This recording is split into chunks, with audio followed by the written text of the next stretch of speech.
नीलांजन समाभासम रविपुत्रम यमाग्रजम छाया मार्तंड संभूतम तम नमामि शनिश्चरम। नमस्कार, मैं हिना प्रसून बहुत बहुत स्वागत करती हूँ आप सबों का अपने चैनल हिना प्रसून एस्ट्रोलॉजी में। ज्योतिष के इस नए कार्यक्रम में आप सबों का स्वागत करते हुए मुझे बहुत खुशी हो रही है और एक लंबे समय के बाद आप सबों से मुखातिब हूँ एक नए कार्यक्रम को लेकर। और आज हमारी चर्चा का विषय शनि देव ही रहेंगे। चर्चा शुरू करूँ इसके पहले मैं अपने सभी प्रिय दर्शकों से आग्रह करूँगी कि आप मेरे चैनल को सब्सक्राइब करें और वीडियो को पसंद आने पर अपने फ्रेंड्स और फैमिली में इसके लिंक को साझा करें। देखिए, शनि देव की अगर हम बात करें तो बिना किसी विलंब के मैं आपको बताऊं कि ये 5 जून लास्ट वीक से ही ये रेट्रोग्रेड मोशन में आ चुके हैं और शुरुआती कुछ दिनों तक शनि बिल्कुल स्तंभन की अवस्था में बहुत लंबे समय तक रहते हैं। ये डिग्री में नहीं, अभी मिनट में मूव करेंगे और वो भी अभी जब मैं ये वीडियो को रिकॉर्ड कर रही हूँ तो ये बिल्कुल स्टेशनरी पोजीशन में है और इसके बाद वो धीरे धीरे गति को पकड़ेंगे और वक्री चाल से वो पीछे होते जाएंगे।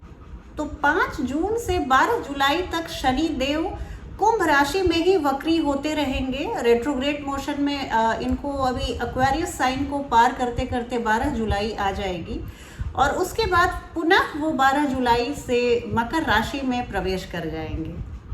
देखिए, शनि देव के बारे में मैं आपको जितनी भी बात बताऊं कम है और ज्योतिष जगत में जितने भी स्लो मूविंग प्लैनेट्स होते हैं उन सबों के ट्रांजिट पे हम ज्योतिषियों की नज़र बनी रहती है। और ये जितने भी हम लोगों को बताया जाता है कि जिस ग्रह की गति जितनी धीमी होती है वो हमारे जीवन में प्रभाव देने की क्षमता उनकी उतनी ज़्यादा होती है। तो शनि निसंदेह हमारे कर्मों के कारक हैं, जस्टिस लविंग हैं। Shani Dev plays the role of chief magistrate to all the natives and he gives good and bad results according to their Karma.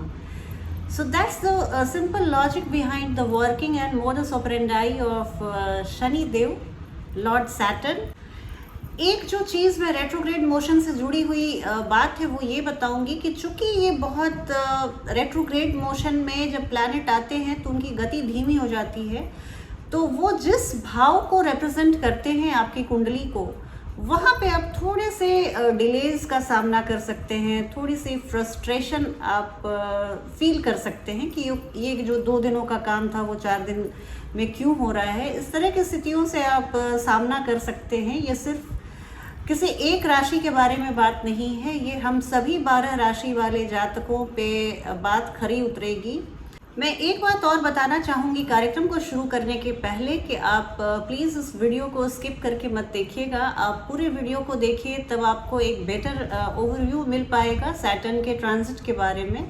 मैं अपने फलादेश को बताऊं उसके पहले आपसे आग्रह करूंगी कि ऐसे व्यक्ति जिनकी शनि की महादशा चल रही है या शनि की अंतरदशा चल रही है और आपकी कुंडली में शनि बहुत अच्छी अवस्था में बैठे हुए हैं, बहुत वेल पोजिशन्ड हैं, अपने स्वराशि में या अपने मित्र ग्रह की राशि में हैं या अपनी उच्च राशि में हैं, तो आप यकीन मानिए ये गोचर आपके लिए बहुत ही शुभ फल प्रदायक रहेगा।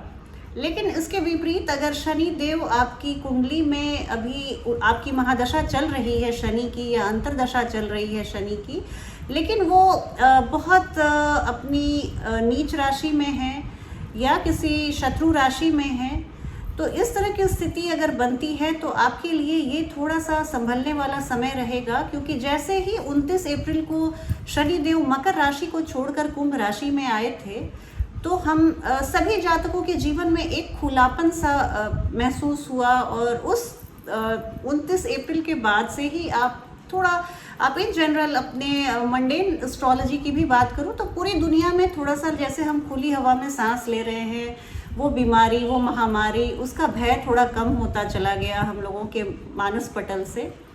तो ये सब चीज़ें हैं। तो फिर से जबकि पुनः एक बार शनि देव वापस आ रहे हैं और 12 जुलाई के बाद फिर से मकर राशि में बहुत लंबे समय तक रहेंगे और वो अगले साल जनवरी में फिर से डायरेक्ट होके वो कुंभ राशि में फिर आगे की ओर बढ़ने लगेंगे।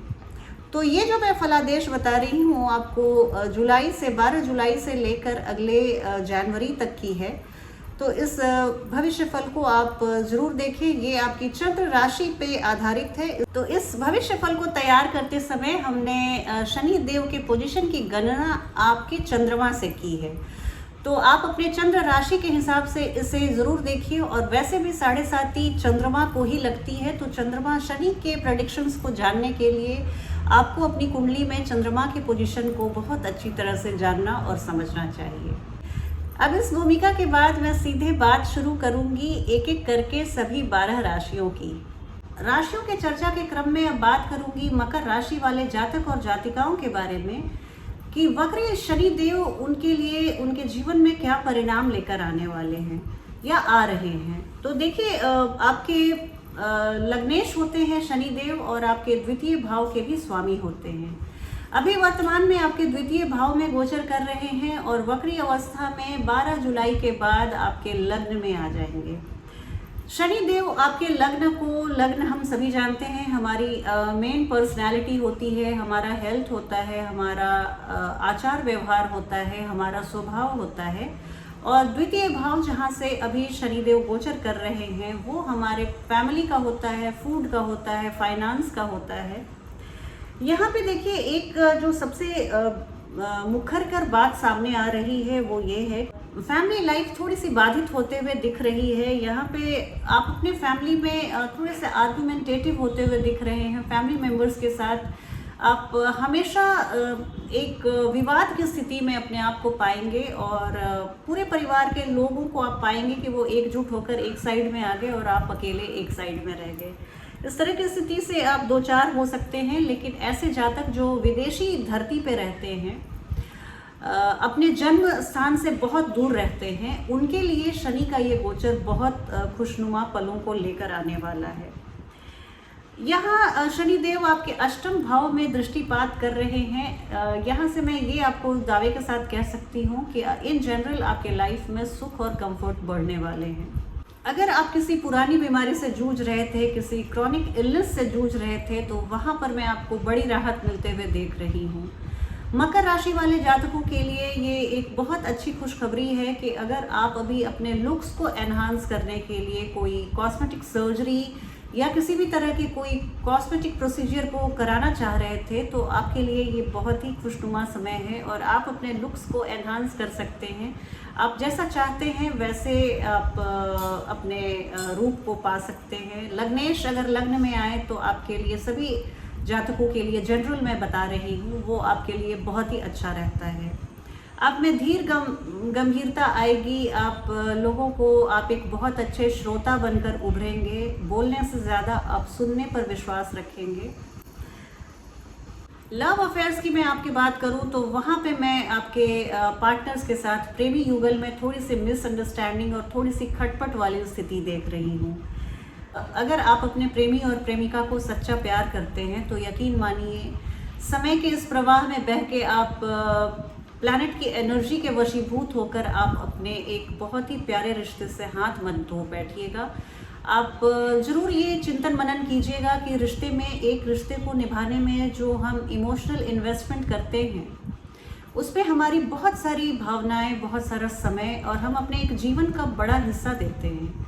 तो उन सभी रिटर्न्स, उन सभी इन्वेस्टमेंट का रिटर्न अच्छा आए, इसके लिए भी आप सजग रहिएगा।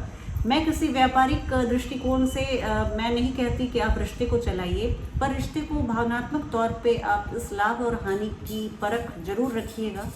और अगर इस रिश्ते को आप सच में बचाना चाहते हैं तो आप बचाइएगा। कुछ प्रेमी युगल जिनकी शनि की महादशा और अंतर्दशा चल रही है और शनि उनकी कुंडली में बहुत अच्छी पोजीशन में है, तो वो अपने प्रेम को एक नई ऊंचाई दे सकते हैं। तो वो अपने प्रेम को नेक्स्ट लेवल पे ले जा सकते हैं और अपनी प्रेमी और प्रेमिका को अपने परिजनों से मिलवा सकते हैं और अपने रिश्ते में उनकी स्वीकृति का मुहर लगवा सकते हैं। तो कुल मिलाकर मकर राशि वाले लोगों के लिए ये बहुत ही अच्छा समय है। अगर आप विवाह के इच्छुक हैं तो आपके विवाह की मैं प्रबल संभावना देख रही हूँ।